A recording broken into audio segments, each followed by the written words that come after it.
So guys, in this video let's write a simple code in the PowerShell to monitor a process. Monitor process in the sense we will start the process like say notepad.exe. So if the notepad.exe has been dead for has been closed, then we will start again. So we no need to start manually, and this PowerShell script will start for us. So this PowerShell script monitor for a process, and if it dies it will start again. So let's get started. First we need to say get process. So let's say get process name, and let's say notepad. So let's run this, and you guys can see object not found because we do not have notepad.exe. So let's go ahead and run this. So now let's execute this. Now we have got some output. It's like process name and id, cpu, etc. So we don't need this output right now. All we need to do is we just close now.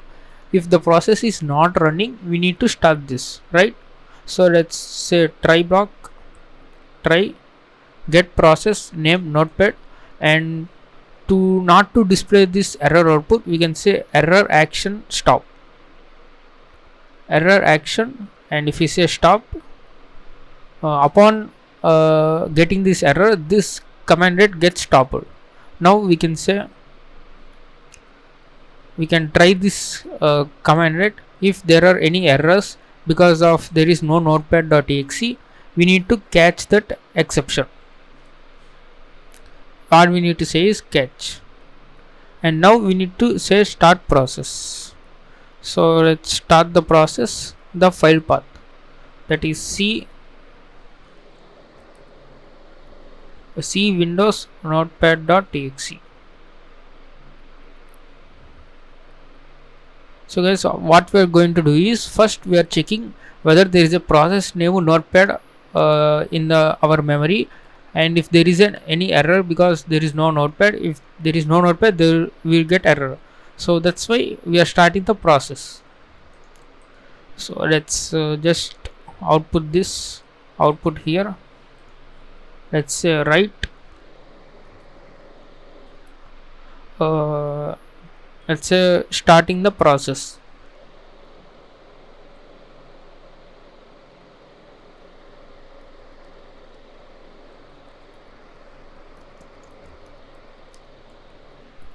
So if this command did not give any error, that means notepad is already running in our memory. Now we can just simply write the process is already running.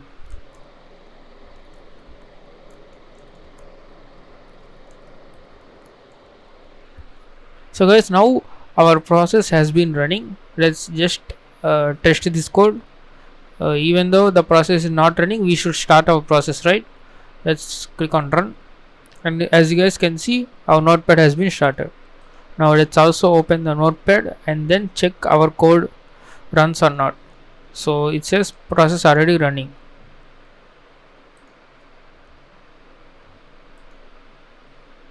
Alright, so now what we are going to do is we are going to listen infinitely for this process, for this notepad.exe process.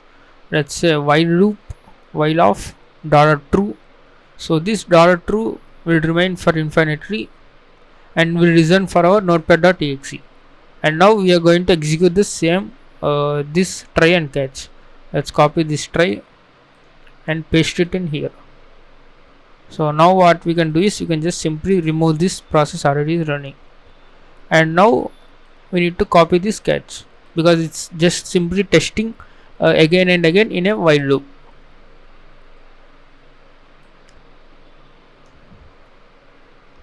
So one thing you need to do is we need to set some timer to check for 5 or 10 seconds, because it will run infinitely, because like every second it will take more memory. That's why what we can do is start sweep, and you can specify the seconds. Let's say 5 seconds. So this infinite loop will try to first see whether there is a notepad process or not. Sorry,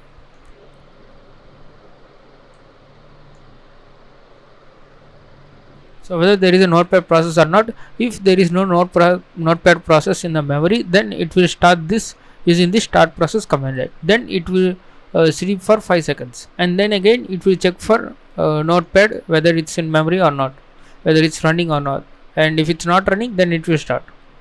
So let's go ahead and run our script, and you guys can see first my notepad has not been running, so that's why we have started the process. So let's try to close this, and upon closing we should get notepad again open. So as you guys can see, my notepad has been running still, and I'm going to close this. So in the maximum amount of 5 seconds it will start another process. So this is the basic process monitor in PowerShell. So what we can do is we can just put the command line arguments. Let's say param. So first one I want to give is file path,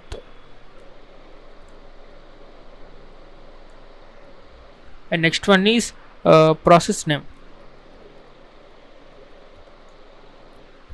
So first one is, so you can see there are two things we need to change. One is the process name and the file path to that process. So if we change these, then automatically the script will work for any executable. So we can just say dollar process name.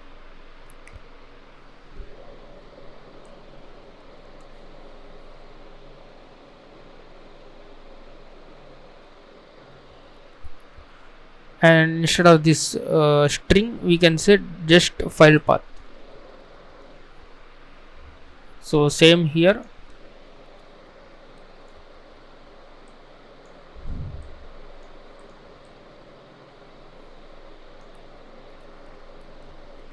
So we can just give run from the command line PowerShell. Now let's where this is. So it's in div. So let's click the shift and click the right click. Shift press right click gives open PowerShell window here. Now you can see there is a monitor.ps1. So what we can do is we can say file path. So there is a file on my desktop that is mountvanilla.exe, and that is a normal buffer overflow exe. You can just give the path to that.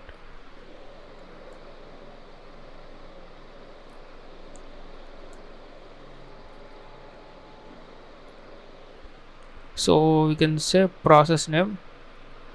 So you can see there is a space between the mount and vanilla. What you want to do is you can say string quotations mount. So this is the completion of our command line. You can see monitor and file path, that is the path to our executable, and process name. Process name will be exactly this name without exe. So let's run this. So guys, as you can see, my process has been started. Now let's close this, and within maximum amount of 5 seconds we will get another process. So guys, in this way you can do the Windows VMs. You can just change this path and process name to monitor any executable that has been running, so that anyone can do the pawn challenge or any other challenges. So it will be helpful not only for administrator, for also for CTF challenges. So that's all for this process monitor in the PowerShell. It's somewhat easy in PowerShell, right?